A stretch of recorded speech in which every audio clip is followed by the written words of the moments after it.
Hey everyone, we're back with the FloTrack podcast. I am Kevin Sully, joined by Lincoln Shrike to give you the comprehensive, the exhaustive, the complete recap of the Portland Intersquad III meet. Are you ready, Lincoln? I am. I'm a little tired staying up watching the meet. And then I think the excitement of the 1500s, the 600s, and the 4x4 like gave me a little adrenaline. So right after that, I transitioned to watching The Last Dance, which has been put up on Netflix. So I think I'm halfway, got through episode 5. So I was up a little late last night, but I'm ready to recap Portland Intersquad 3. I think it's going to go down as kind of a cult classic, underrated compared to, everybody is going to say Portland Intersquad 2 was their favorite, but really the true fans know that 3 has a special place to be considered in the pantheon of intersquads. Man, you mentioned Last Dance. It reminded me of a month or two ago when Gordon only wanted to talk about The Last Dance. You're a little late now. I don't know. I Next know time you I'm guys are late. together, you'll have to bring it up. I know. I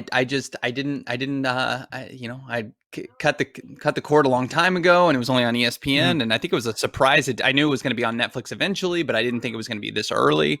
So when I saw it, I just have known. I knew that I was going to be binging it, and it's fantastic, and I have been watching about an episode and a half every day for the last 2 or 3 days. So I do feel like I'm starting to be culturally relevant again. I had been irrelevant for quite some time, but I'm going to be caught up. Of course, no one wants to talk about The Last Dance because everyone already saw it, but that's okay. Yeah. Well, I kept inviting you over to my house to watch the episodes on Sunday nights when they were live, and you kept saying no for some reason. It was really weird. Well, your insistence that I wear a hazmat suit was kind of the deal breaker there. So is that Scottie Pippen? I can't see.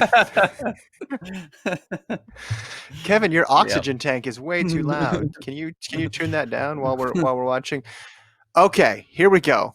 Intersquad 3. You mentioned a cult classic because it produced some PRs, but there was no wow performance. I texted you yesterday. I wanted to get on the record as predicting something bold, and that's something I thought would happen. And I sent you a text, and it just said Schweizer 358 because I was feeling a Schweizer 358 because I was using my formula of take what you think's possible and then subtract several seconds, and that's what the Bowerman Track Club time trials produce.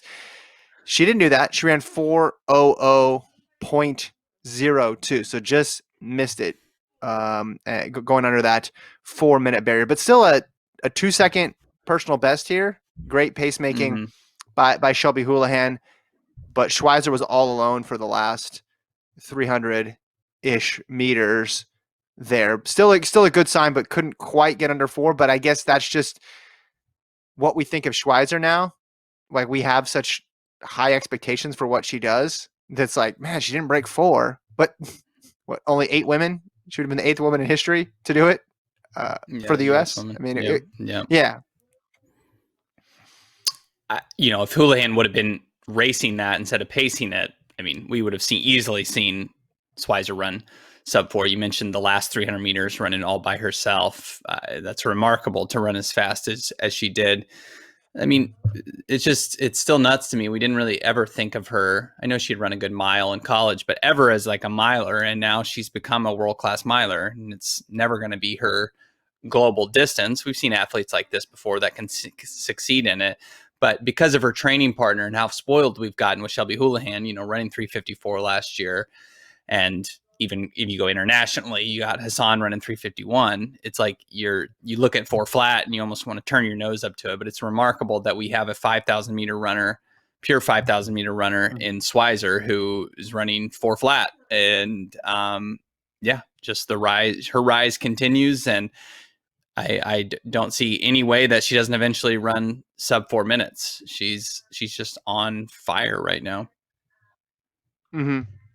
Yeah, and quickly, a few seconds behind, 4:03.98. Cranny in that heat ran 4:07, and then in the other heat, Frericks got the win in 4:07. She knocked a few seconds off of her personal best. Houlihan paced both those. Good workout all in all for Shelby Houlihan. She did 2 by 1200, 1 by 600, 1 by 400, all on a live stream. It's pretty good. Yeah, pretty solid workout. She finished the second 1500 just to that's right. do her cool down. So she ran like a 4:14 while walking the last lap, which is probably the most impressive 4:14 you'll ever see. I mean, out of a 3:54 person, because she was like smiling and just had slowed to a trot.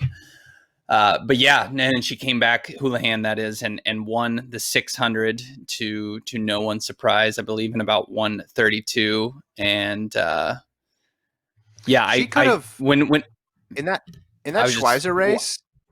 I mean, she stopped with 300 to go, right? Yeah, she could have run 3:56. Yeah, she could have run 3:56. It's crazy. Didn't that just look weird to you? Like how easy it was for her at the front. Like we said before, she's probably not gonna do a 1500 because it's gonna be tough to PR. But it would have been hard to have a rabbit. But I don't know. Yeah. I think she might have been able to.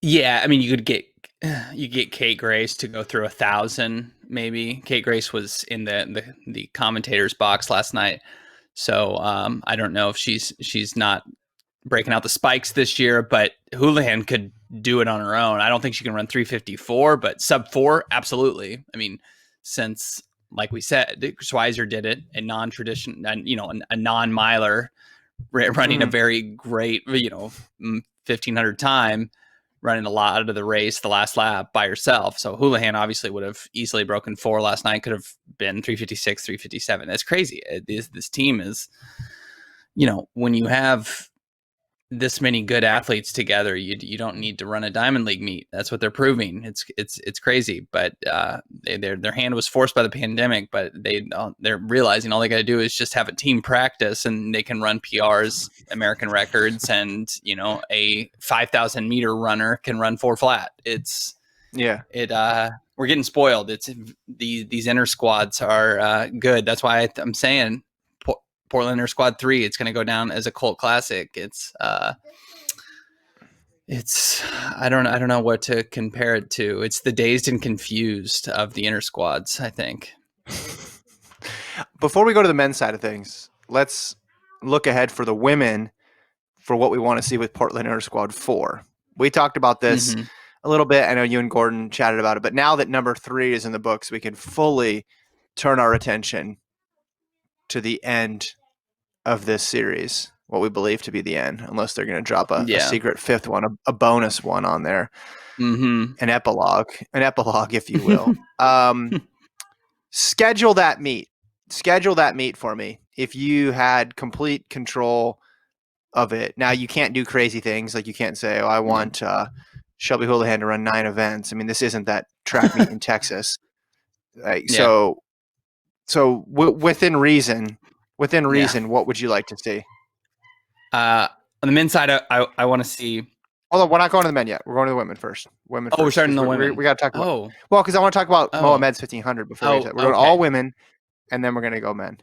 Okay. I love it when you listen to what I say, Lincoln. It's just so inspiring. Sorry, just kidding. Sorry. Yeah, you're right. I was so excited for the men's competition, but okay. Houlihan in a 1500 somehow, some way, just laying it all out there. We know she's easily in sub 4 shape. We saw that last night.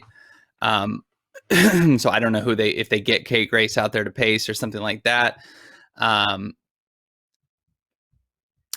do want to see the steeple. I want to see not Schweizer, sorry, Frericks and Quigley get out there for a steeple. It just get some athletes in their specialties.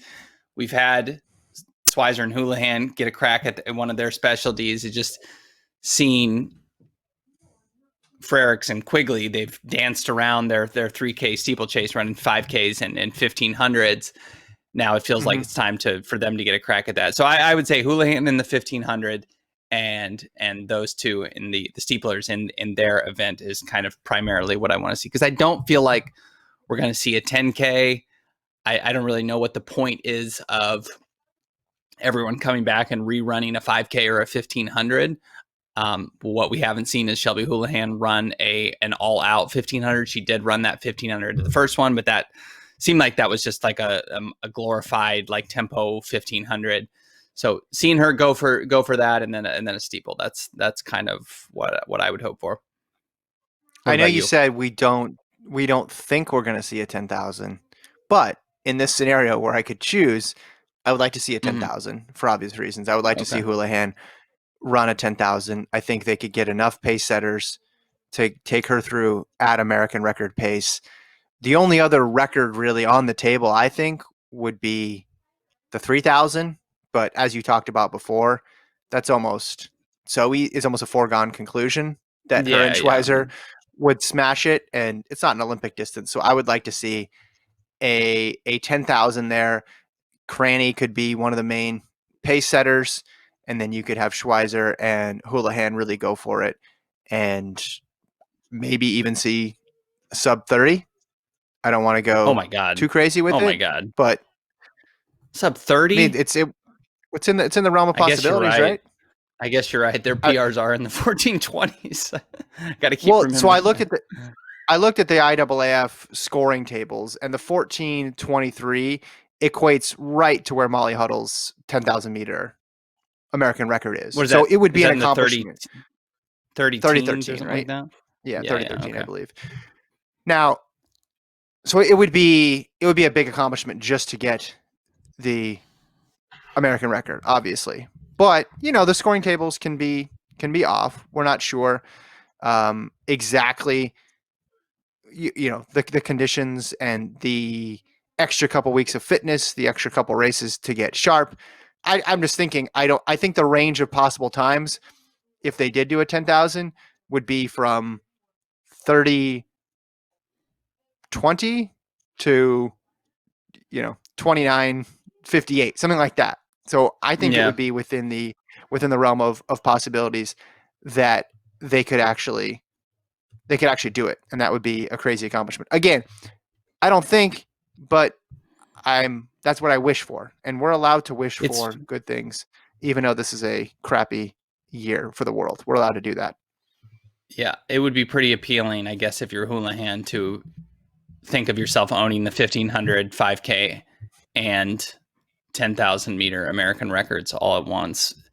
Pretty confident that has never been done. So that may be just worth it for her to make her 10,000 meter debut. That said, typically, save Sifan Hassan, when you're one of the best 1500 meter runners in the world, that usually excludes you from having to run the 10K. So unless she's so eager to try to go for a record, she may just say, no, I'm fast. I'm good with running under 4 minutes. That's my preferred distance. But there's no doubt that these two, after running the 420s, in the 1420s, that they would be very, very good at the 10,000. I'd be there for it. Yeah. The more likely scenario, I think, would be 3,825 is the outdoor American record. They could take a shot, try to go. If they broke 820, they would be top 10 in the world. I think that would be something that's probably more realistic. The other race I want to see, you brought it up too, the steeple. Courtney Frerichs is having a great summer. She smashed her 5,000 meter personal best. She took a few seconds off her 1,500 meter personal best. I want to see her in a steeple. Now, I don't know if they're even going over barriers this year, because maybe they're thinking, hey, let's just avoid the injury risk in a non-championship year, and it's not even going to happen.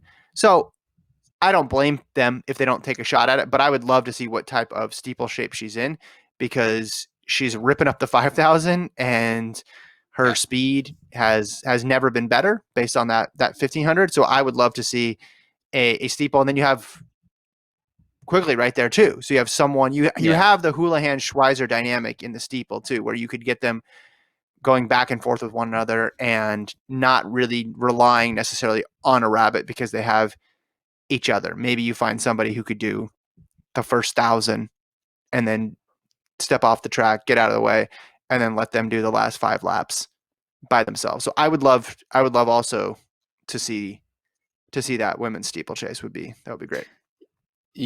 Running faster than the 9 flat 85. I know they can just run a steeple and just run a good time and have a good performance. It doesn't. I know the threshold for excitement now for this team is American record or Canadian record or some form of ridiculously all-time fast time to be exciting, but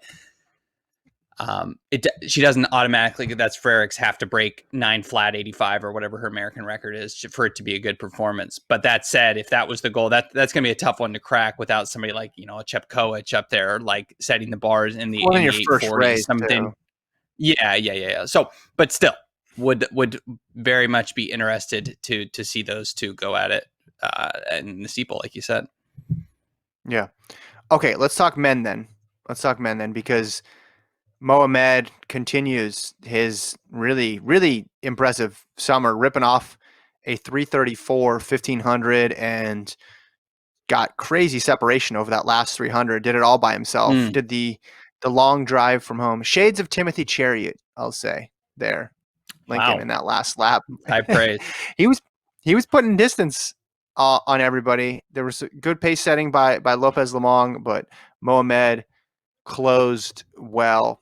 Obviously, there were a lot of personal bests down through the start list, but I was impressed. I did not think Mohamed would get this win. I guess I should have, because he ran 12:47.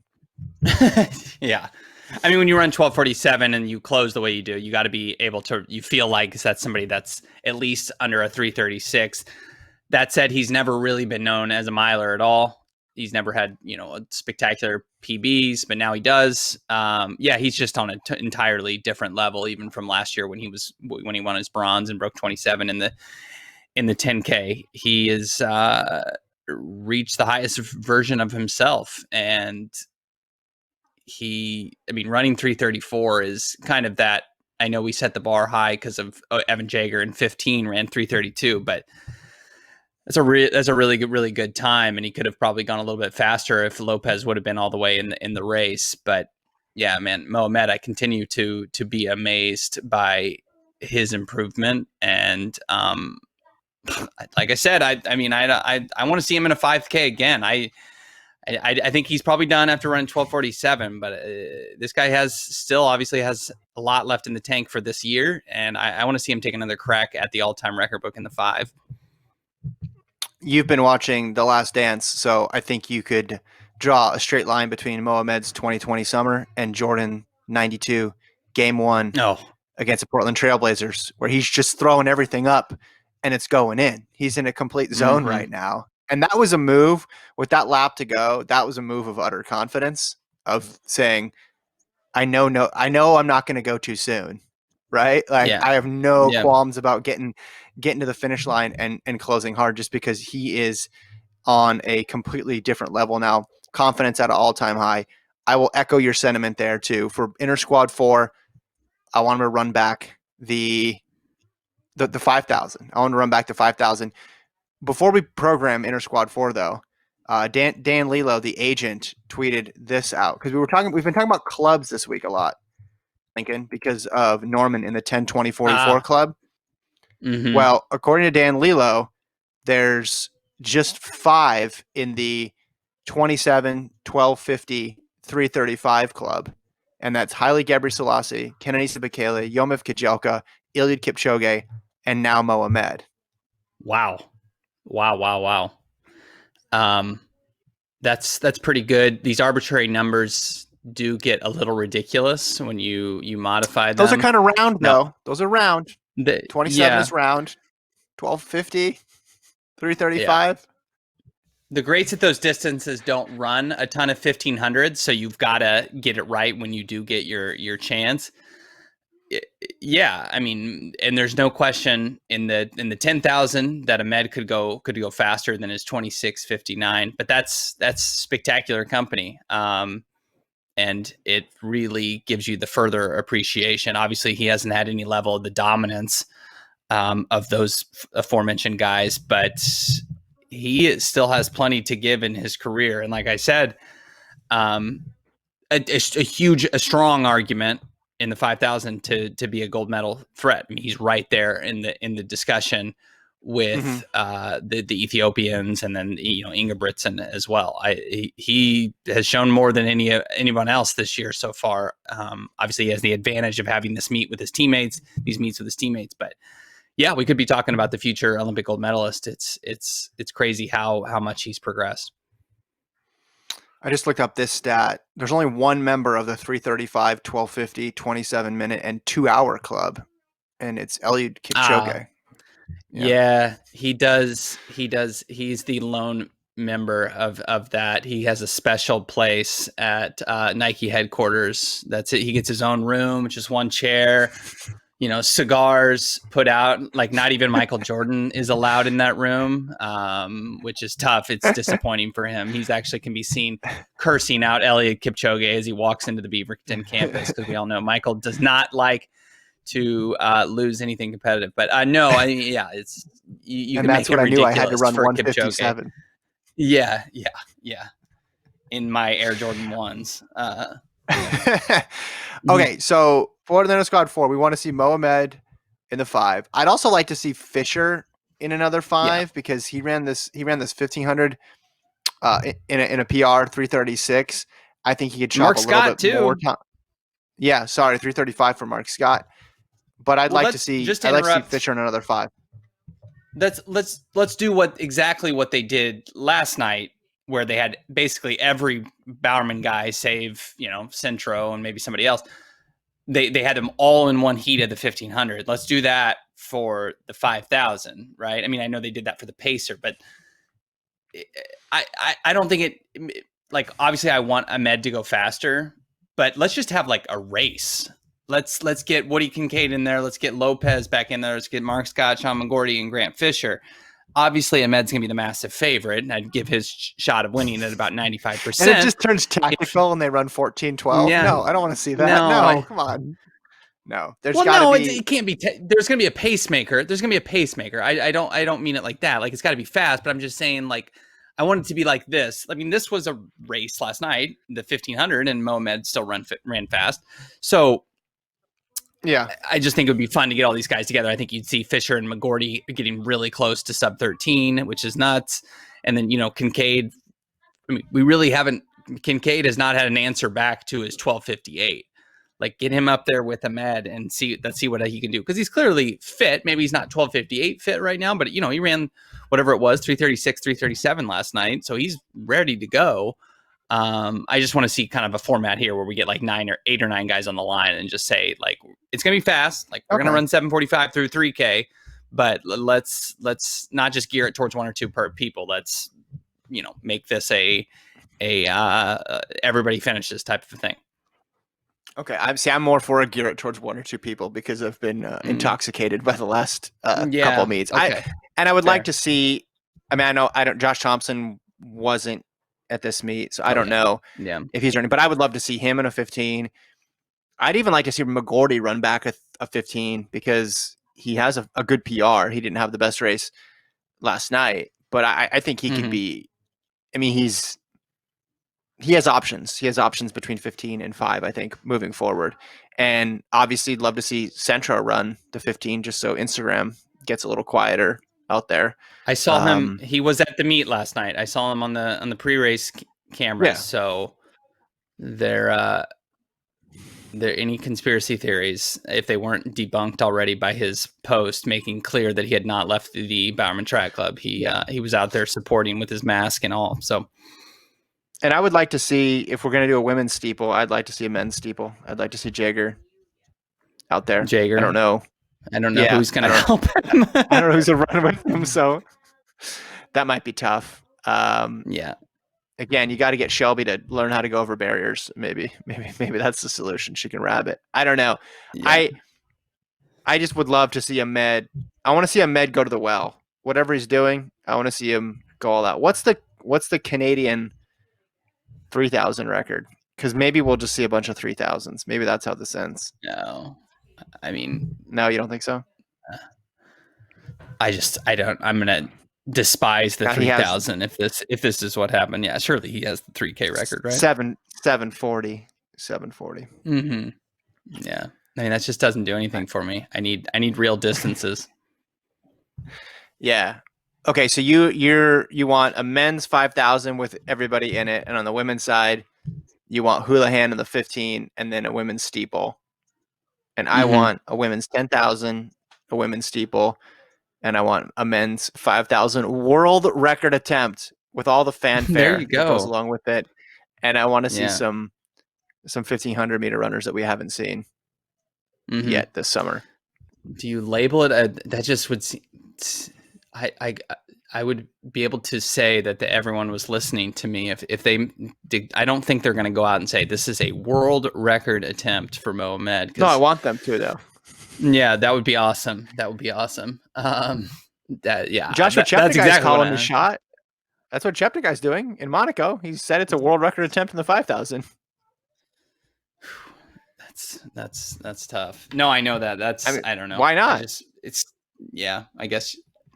No, I mean, I thought of that. Genzebe Dababa does it every 20 minutes, and then she misses the record by like 8 seconds. But she got some before, so everybody believes that every single time she's gonna set a world record. Why not?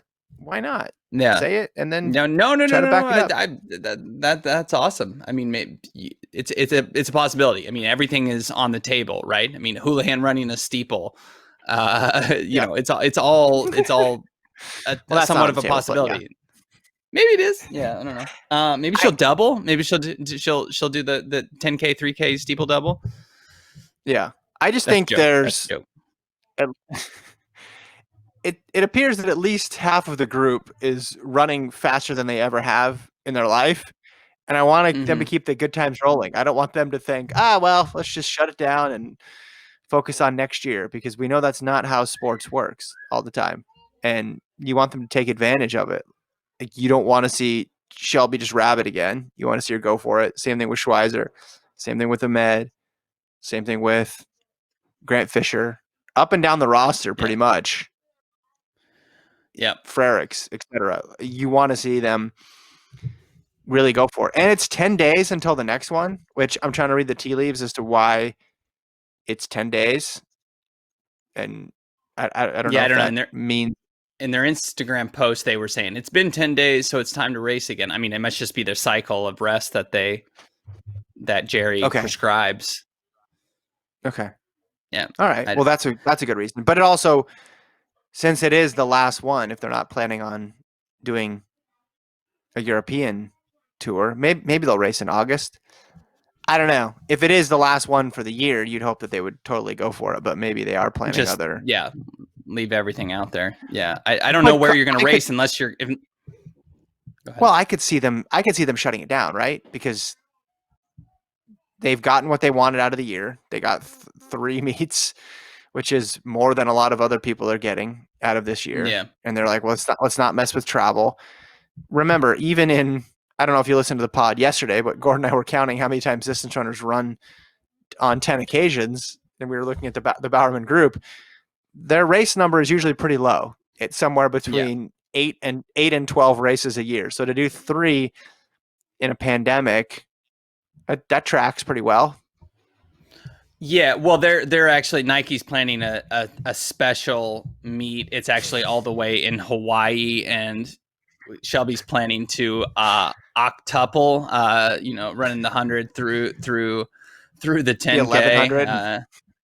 Yeah, the 10,000 is actually going to take place across 2 days. They're going to allow her to take a break and sleep, and then walk the rest of it the next day. No, I'm just kidding. But I thought of a funny concept yesterday. I thought it would be a funny YouTube video for possibly Nick Simmons or the kids out there. See how many marks from the Dallas meet you can beat. So I'd start out with that LaShawn Merritt 300, and I'd be like, look, I'm fitter than LaShawn Merritt, and then you go to like the 150 and see who you can beat. I'd watch that video. Somebody do it. Obviously, you can't get Norman in the 100 or anything like that, but I might be able to get Norman. I might be able to get Norman in a 250 right now or something. Yeah. Well, the best part of that was that 300, because Michael Cherry, that's the one where Michael Cherry beat LaShawn Merritt by 20 seconds. But if you look at the results, Michael Cherry was running by himself, and he ran the fastest time. He ran 33, and then there's like a whole bunch of people in the 40s. It's just like It looks like a weird like high school meet, Yeah. like just a range of times on there. Just it's a historical artifact there. I like that idea though. If we were in the Yeah. office, I would definitely grab a camera and go out to the track and try to Just knock some of and those then out. I'd 'Cause be I think humbled I think I could do it. how unshape I am. Yeah, out of shape I am. Yeah, yeah, yeah. No, no, it would be fun though. I would have a good time, I think, doing that. Then you tore your other Because meniscus. yeah, I mean, what the equivalent of that? The funny thing is like thinking about what that is in other sports. Like it's just like, all right, LeBron, it's your last game ever. Like, go out there, and he just like purposely every time he gets the ball, just chucks it out of bounds. It's just hilarious. Just absolutely, Rolls it on the ground. yeah. I It's saw just they're absolutely doing hilarious. another meet in Florida too. Did you see that? They added that one to the schedule, which is a 2-day Is that meet. a okay? Is that a USATF sanctioned one or whatever? It's sanctioned. It's also called back to the track. So Mm-hmm. there's the meet tomorrow in Texas, which I'm assuming is going to have a lot of the same people. And then there's a meet on Thursday and Friday in Claremont, which was where they've raced before. And that's Yeah. it. That's a 2-day meet. So I don't know if you get more. I guess you could do all 10 maybe if you're still trying to get your contract box checked there. You could do 5 on Friday and five on Saturday, decathlon style, and then you'll be done. Or maybe the Florida athletes just found. Actually, no. Some of the Florida athletes were in Texas. I was going to say, did people just find out about this requirement after that Monday meet, and they're like, oh crap, I got to get mine in. I know that you guys discussed this at length yesterday, but did anyone check with like John Capriati or whoever's in charge here? Like, hey, do the competition minimum rules still apply in 2020? Because even for a company as hard-lined as Nike, you would think that they'd be like, it does not apply. We do not need you to hop on an American flight and with hand sanitizer and masks just to go.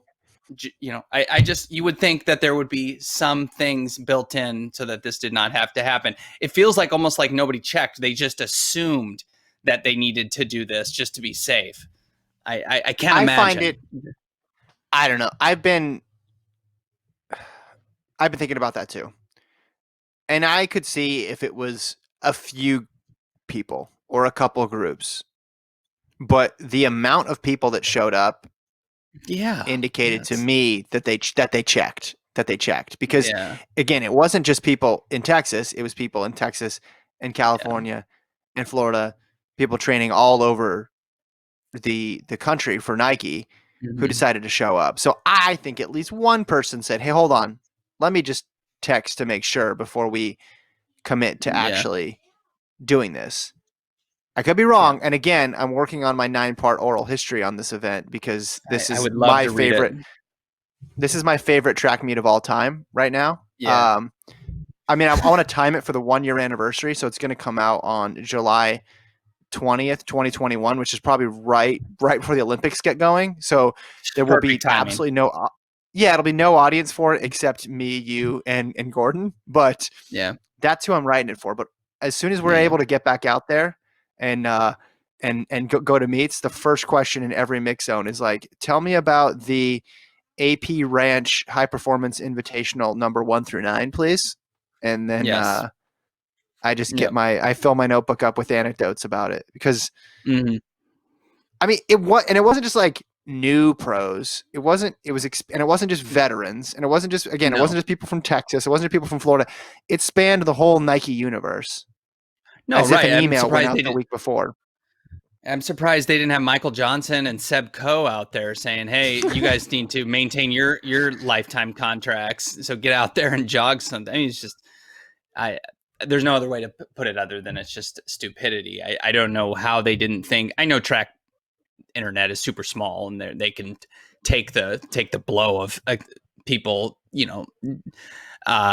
railing them for this ludicrous, technicality. But I can't believe they wouldn't have just said this does not apply and we don't want this negative attention. Again, it's small beans compared to the rest of the sporting world, but it's hilarious. I mean, I'm actually kind of glad it happened just because it's save for the fact that they made athletes and people travel during a pandemic that maybe otherwise wouldn't have. That part to me, not very funny, but the rest of this is absolutely hilarious. Yeah. No, it's almost as if, again, they got it's not that someone found out that this was the rule. It's almost as if they were reminded that it was the rule a week or so before, and they had to scramble and put this thing together. That's how it felt to me. And to be honest, I mean, I had heard of reduction clauses for a variety of reasons, and I'd heard that there's mandatory meets you have to show up to, especially if you're a Nike athlete and they want you at pre, you have to be at pre. But hitting that hard number of races is a new one, especially to me. Now, again, I've not seen all the contracts, but it was just it's a head shaker. It's a head shaker. Yeah. And we're going to continue this week with it. I mean, another one tomorrow in Texas, and then Thursday and Friday in Florida. I mean, I'm all, if people are able to compete safely and they want to go out and compete, I'm all for it. But having people jog 250s and 300s is just a complete waste of time, I think. No, I don't know. I think it's good publicity and marketing. It's good for the sport. I've never wanted to buy a LaShawn Merritt jersey more than when he ran a 53-second 300. I bought so many Alpha yesterday. Yeah. I want a poster of him running that 300 on my wall. It's going to really motivate me as I move into my 30s. Jokes. I wish there was a photographer there. Yeah. Was there a photographer there to catch that 250? Yeah. It's just and Michael, Justin, how does this compare to your Olympic title? How does this, LaShawn, how does this compare to Beijing? Michael Cherry, though, getting that 250, 300 double, though, which I think he pulled off, was it's pretty awesome. I like the people that took it, and I like how there was one person who took it seriously in every single event, at least one. Yeah. Yeah. And I like that Michael Norman took it seriously for one event, too. Like, hey, I'm going to go here and run the 100, and then we're going to run everything else. If Norman and Benjamin hadn't taken the 100-meter seriously, I don't know like what we would do with it. I mean, this would just be It obscured a lot of it. The fact that Norman did this. I mean, that the Nike almost is lucky. Again, Nike can only take so much of a hit off of a track meet, but they're lucky that Norman got out there and ran 986 because it obscured a lot of the ridiculousness of this. Here's my question, though. If Norman and everybody jogged that 100, would we have even heard about the meet?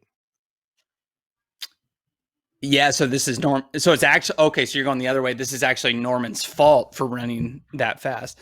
No, obviously not. When Norman tweeted that out, I was like, what is this from? Is this from yesterday? I almost wrote, when I wrote up the thing, I was tempted to just assume that he ran in Los Angeles. And then we saw, I mean, no one knew anything about this meet. At least, I mean, obviously agents did and the athletes did, but I mean, no, it was Zero Dark 30 on the day before. Ry Benjamin posted on Instagram a picture at a track or a video at a track, and he captioned it "undisclosed location." So I said, okay, they're probably going to race. And I looked at it and I said, this does not look like Southern California. And then I thought, okay, maybe they're in town getting ready for the Thursday meet, because the Thursday meet at Prairie View had been publicized. That was all I saw of it. Every single other track and field athlete that I looked at did not say a peep about this. They did a very good job of keeping it quiet. After the race, of course, no one's going to post about it, because no one's going to be like, hey, check out my 39-second 250 time that I ran. Yeah. So unless Norman, the only way we found out about it was because Norman ran fast, and then we click on the link and find the results, and then it's you're opening your Pandora's box there of 250 times at that point. So I think they all would have just made a pact like afterwards, like, hey guys, let's just never talk about this thing again. Yeah. Let's keep this. Benefits absolutely no one to publicize this meet. We did a good job not talking about it before. Yeah. Let's just keep our mouth shut. And then Norman runs 986, and they're like, come on, man, you can't do that to us. Yeah. So Michael Norman broke the omerta. It was they had originally agreed that what happens at the AP Ranch Hand Series 4 stays at the AP Ranch Hand Series 4, whatever it's called. But Yeah. Michael Norman, his talent was too much for that. So yeah, it's First rule of oh Fight man. Club: do not talk about the AP Ranch meet. I think when you've been in, like with us, we've been exposed to the sport for long enough that we've seen fast times, and obviously Michael Norman running 986 is entertaining and whatnot. But when these weird things happen, it's almost better and more fun just because, I've seen world records. I've been to big meets. Like I've kind of been there, done that in some extent. I mean, obviously, other people have much more experience. But when the really weird and unprecedented things happen, that's almost more fun.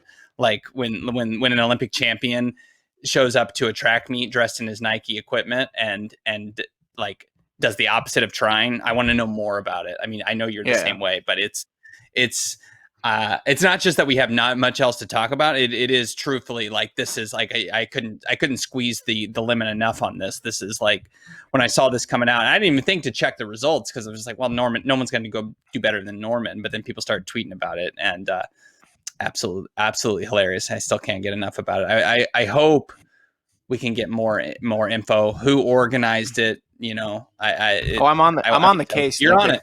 You're on the case. I'm gonna fly or drive to the AP Ranch to get just some background, just to talk to locals in the community to know how the meet impacted them and their lives. I'm with you on the weird stories. Remember when Boris Berrien got deposed at a track meet by Nike? That was crazy. Richard Kilty got his spikes stolen one time at an indoor meet. I'm all for the mystery and intrigue about track and field, because this is one of those things where it just kind of goes to show, like, you can write there's always a loophole, right? And you can write something in a contract and this is a silly story, obviously, but when everybody proposes like ways to, this is their latest way to save track, and then we think about it for a little bit and you're like, yeah, but they'll poke this hole in it and they'll poke that hole in it, right?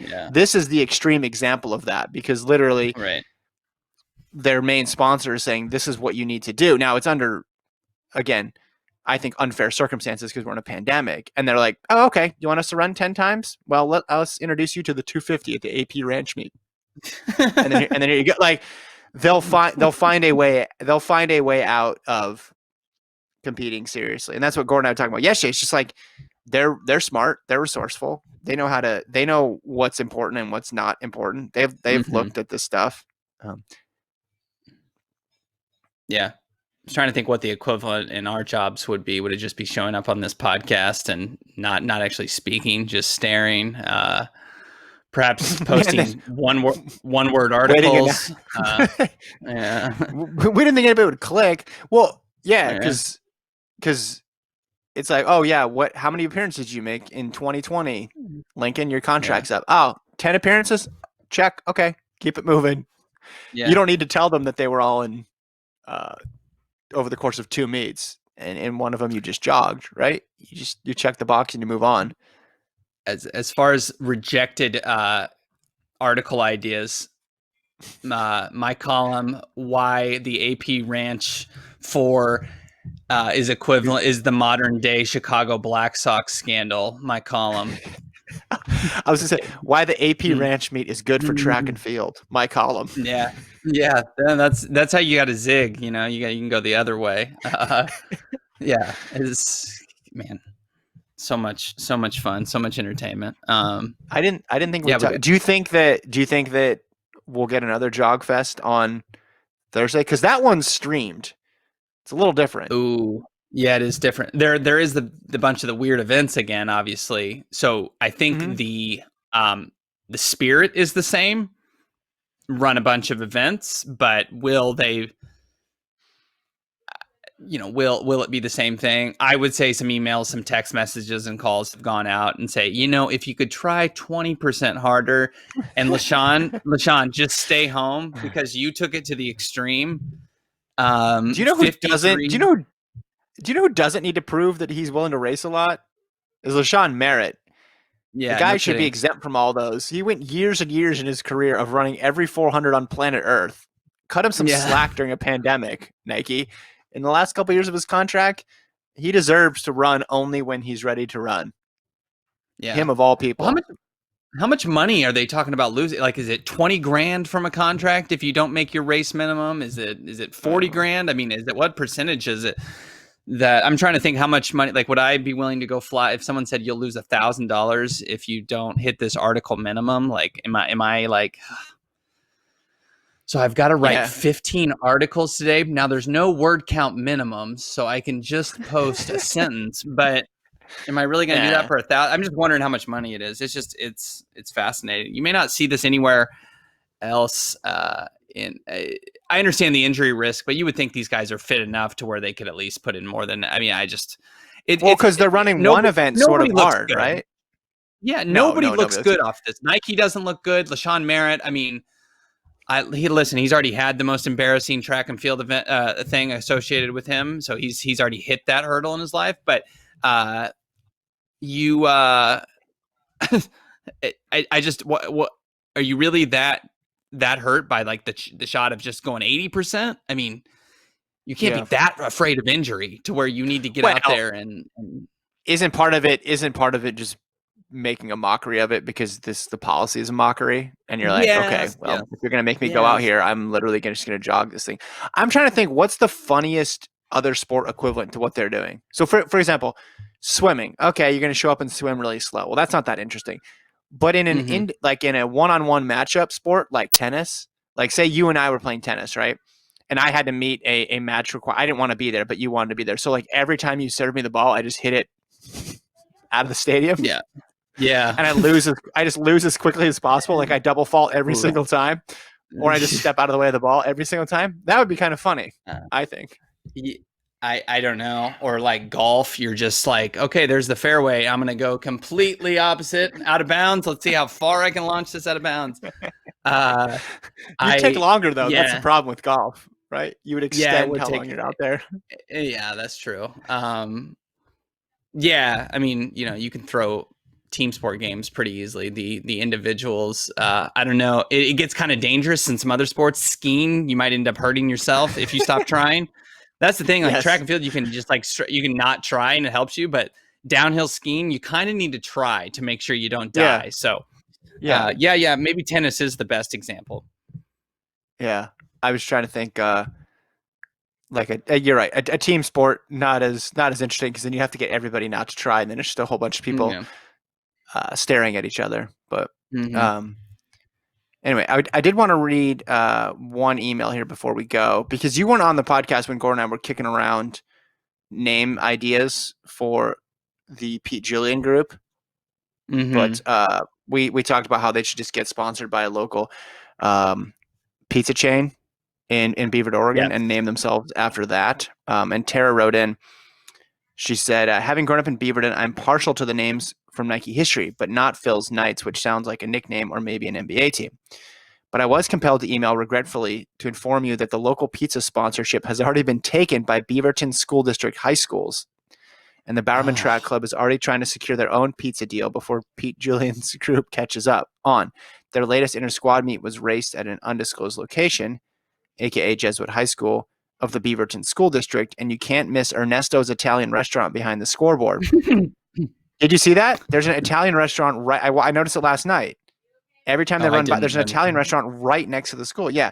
She says if Pete wanted to pick a local rival to Ernesto's, he could go with Pizza Schmitza, Big O's, or Godfather's. Well, What do you Pizza think about that? Smicha Track Club. Yeah, is Pizza Smicha a real thing? The Pizza Yes, that's what Smicha Track Club? Yes, yes, yes. Schmizza. Maybe Schmiza, Pizza Schmiza. Pizza Big Smicha. O's or Godfather. Yeah, I like it. Ernesto's. It's too bad it's already been taken. But No, it's not too bad pizza. because I want the Pizza Smicha. That's absolutely. We've got a Pizza Smicha team record. And in lane 4, the defending 1500-meter U.S. champion representing Pizza Schmitza, Craig Engels. Yep, I think we got a winner. That. Yeah, I I think we got a definitely winner. no, that's absolutely the winner. And the athletes, like when they win, they celebrate. They say pizza puns. Yeah. I don't know. Take that Instead of cheddar. Yeah, instead of the James Harden cooking thing, they could use some sort of yeah, gesture where they're eating the pizza when they win, or they're tossing the dough, There chucking the you go. pepperonis on.